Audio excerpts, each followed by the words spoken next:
All right, guys, what's going on? Welcome in. So Mel Kiper just dropped his fourth mock draft of the offseason. Let's take a look at the top 10 and break it down. At spot number 1, he has the Bears going with Caleb Williams. No shock here, no real explanation needed.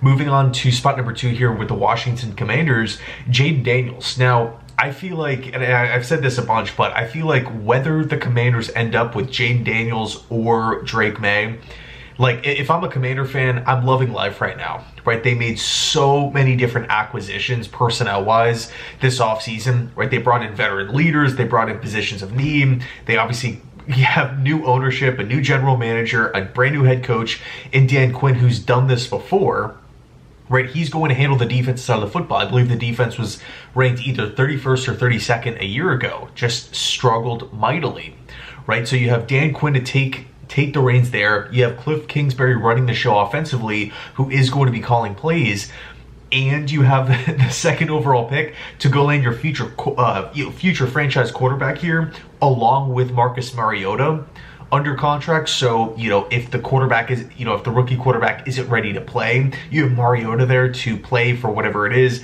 half the year. I mean, it could be a month, 2 months, 3 months, however long. You have that bridge there, right, which is super, super important. And I do feel like Jaden Daniels makes a ton of sense here, right? I mean, Daniels just gives you so much, right? If you're just looking at Daniels as a prospect and you just go down the checklist of positive attributes he would bring to the quarterback position for your team, he gives you arm strength, deep ball accuracy, which I think is great, right? Just the ability to drop it in a bucket.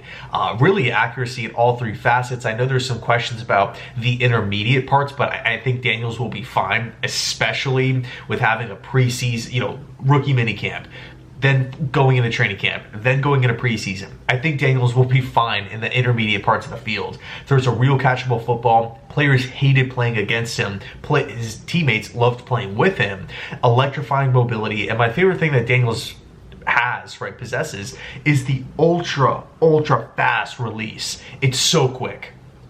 It is such an awesome release, and I'm surprised people aren't talking about it more, but man, it's like he gets the ball out so quick. It's like the millisecond he makes up his mind on where to go with the football, that thing is out, right? And again, it's a super catchable football, tight spirals all the time. I really like Jaden Daniels as a prospect. I don't really feel like Washington can go wrong. Okay, next up at spot number 3 here, he has the Patriots going with quarterback Drake May. I think it's no secret that the Patriots need a lot of help, right? A lot of help. They need multiple offensive linemen, including a left tackle. Connor McDermott, former Jets practice squad player, is slated to be the team's starting left tackle. A bit concerning for sure. This team needs multiple wide receivers, right? I mean, you can literally make the argument, like Neighbors, Brian Thomas, Marvin Harrison, Odunze. So many of these guys would step in immediately and be the best receiver on the Patriots. Like, you could go down to like probably wide receiver 5, wide receiver 6, and they would probably be wide receiver 1 on the Patriots depth chart. So, there's a huge case to be made for New England going with the BPA approach, right? Just going with Marvin Harrison or something like that. You can also make the argument of trading down. I think that would be probably most ideal for New England here, to kind of fill some of these roster spots and not necessarily take a rookie quarterback high and then just have to plug him into a lineup with not much help.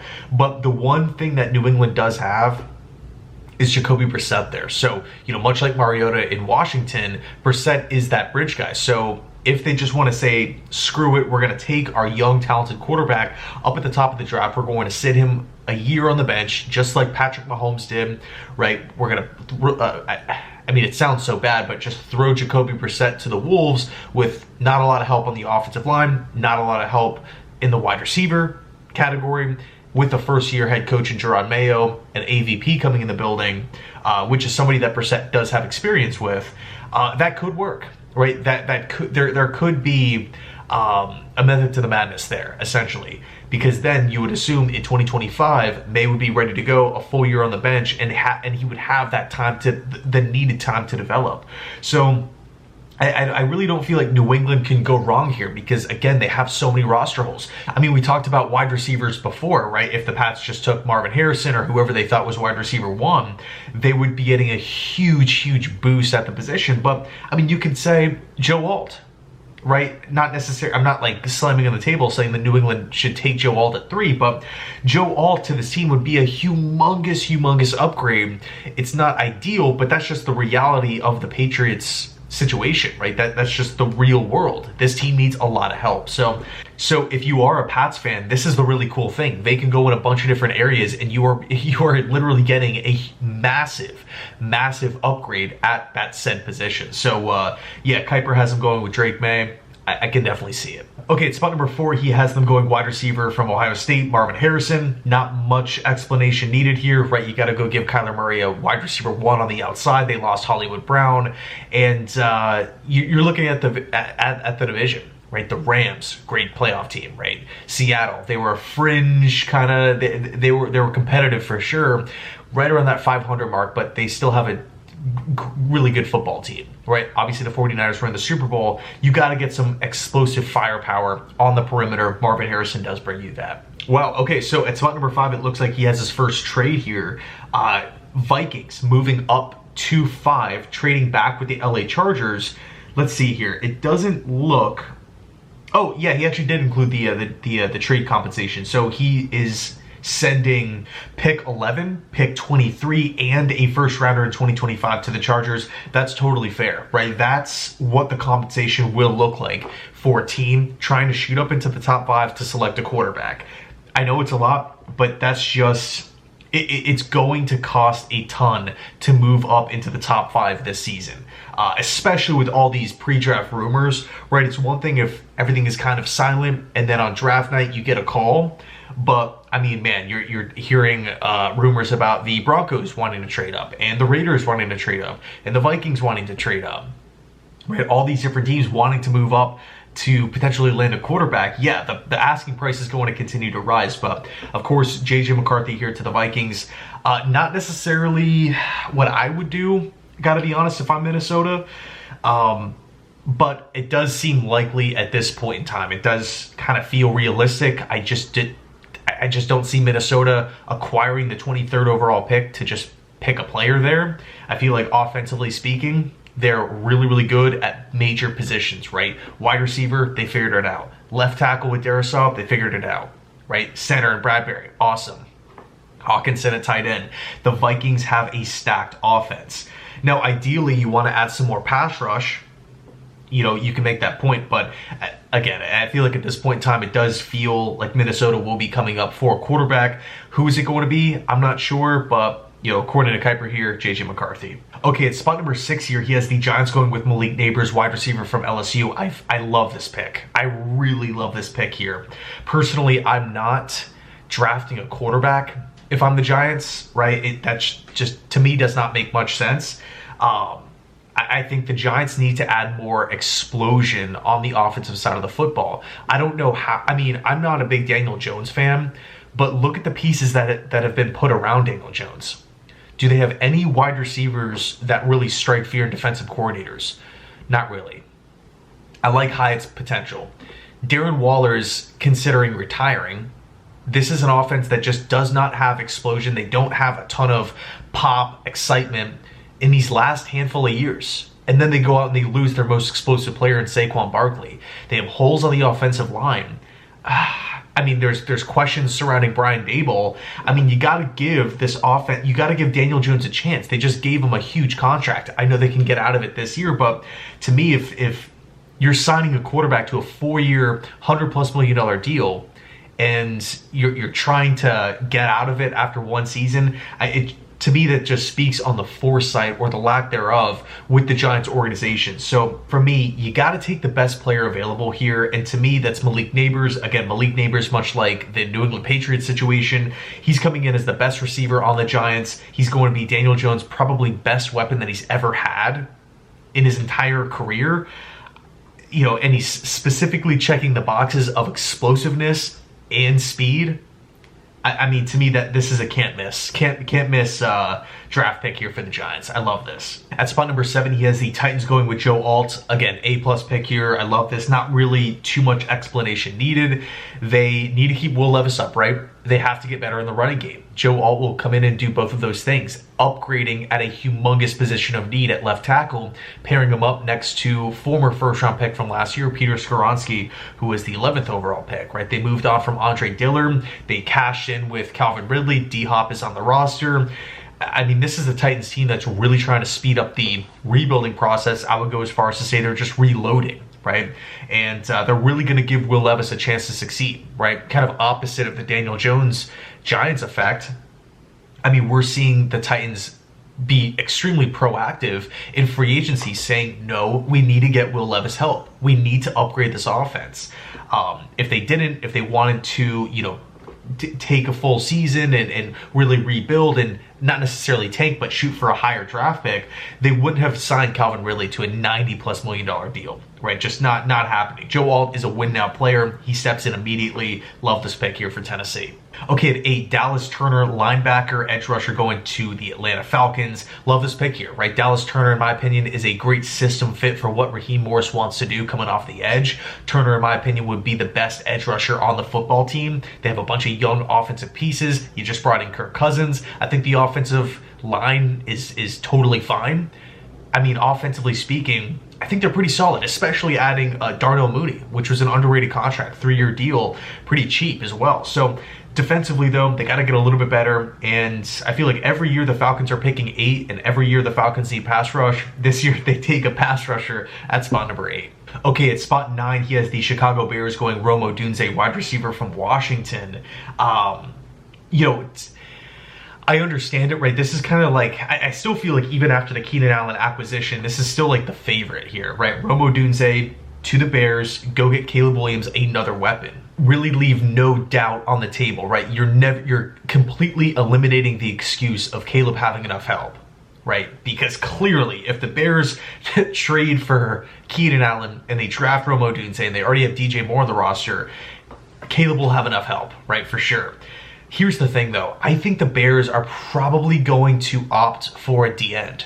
I think Verse from Florida State makes a ton of sense here because you look at the Bears, and yes, Odunze would help this football team, but at the end of the day, there is only one football to go around. Keenan Allen, DJ Moore, they just signed DeAndre Swift to a pretty big 3-year deal, and Gerald Everett's coming off a career season. They have Cole Kmet there. I mean, so 2 playable tight ends, 2 really good wide receivers, a really good running back that they believe in. Unless they view Odunze as a better player than Keenan and DJ Moore, or they view Odunze as like the go-to number 2 for the team, or obviously 1, I just feel like drafting somebody in the top 10 to be the 3rd target within the offense might be a little questionable. And Matt Eberflus at the end of the day is a defensive guy, right? You look at his defensive system. They have Edmonds over the middle of the field. They brought in Byard at safety. I like Jaquan Brisker at safety. They have Gordon at corner. They locked up Jalen Johnson. I mean, this to me, right, if you can go out and get a defensive end for a 4-3 system like Eberflus wants to run to take some of the pressure off of Montez Sweat, because let's face it, if the Bears don't do anything else on the defensive line, I do feel like they will slide protection to Montez Sweat. They will make sure that he's chipped at all times. And I just don't know if that's ideal, right? I think Verse, if you look at him back at Florida State, he wrecked games. Like, he has so much potential in both the run game and the pass game. Man, I really like Jared Verse here for the Bears at 9. But, it's not to say that Odunze, right, the Bears are worse off, right, making Rome the pick here at 9. So moving on to the Jets at spot number 10, he has them going with Brock Bowers, tight end from Georgia. And this is something that I can definitely see happening. One thing with the Jets that everybody knows, there's a lot of pressure here.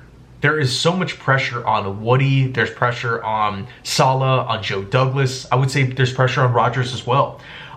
For this thing to work, to finally get this team to the playoffs. I mean, it's been so long since we've seen the New York Jets in the playoffs, and nowadays it's even more ridiculous because there's 3 wild cards that make it in, right? Back in the day, there's only 2. So gosh, the Jets have got to get back to the playoffs. I mean, there's just no more excuses. Saleh's been here forever. Joe Douglas has been here forever. And they're signing all these one-year deals, right? They're signing a bunch of stopgap players. Tyron Smith, right? 32, 33 years old. Hasn't played a full season since 2015, but when he is healthy, he's freaking great. One-year contract, incentive base. Mike Williams, hurt so year after year after year, coming off an ACL injury, but when he's on the field, he's a big play machine. He's a deep ball winner.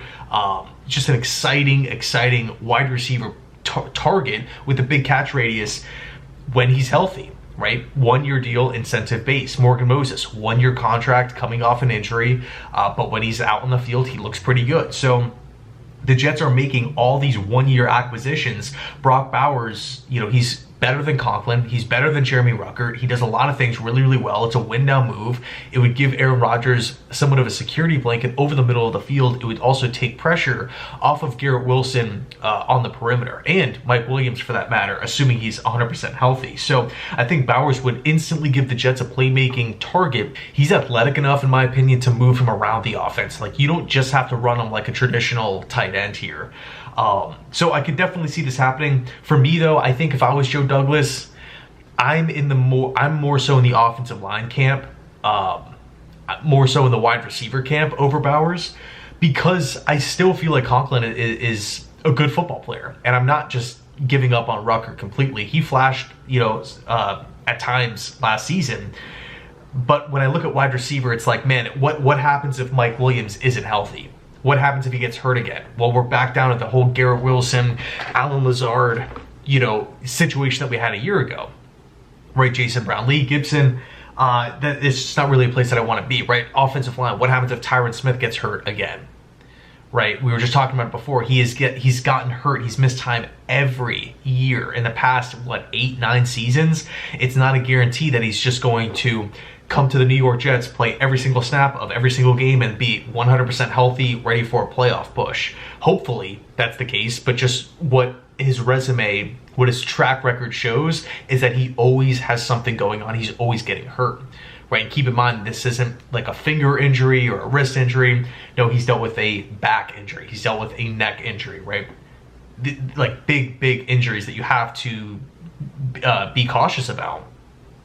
So I think for me, with all these offensive linemen on the board, with a bunch of wide receivers still on the board, I'm a big fan of Brian Thomas. I would not be mad if the Jets selected him at 10. I would be actually really excited. And I understand that might be a little higher than where many people have Brian Thomas mocked, right? 15 to 20-ish.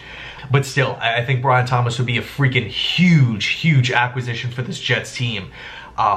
And I would be totally fine with Fashanu from Penn State. I think that transition, right, to go from Tyron Smith to Fashanu in the event that something were to happen to Tyron Smith, or, after he moves on at the end of the season in 2025, Olu would have a full year on the bench of working out, of practicing, with learning the offensive system, with getting bigger, getting better in the running game.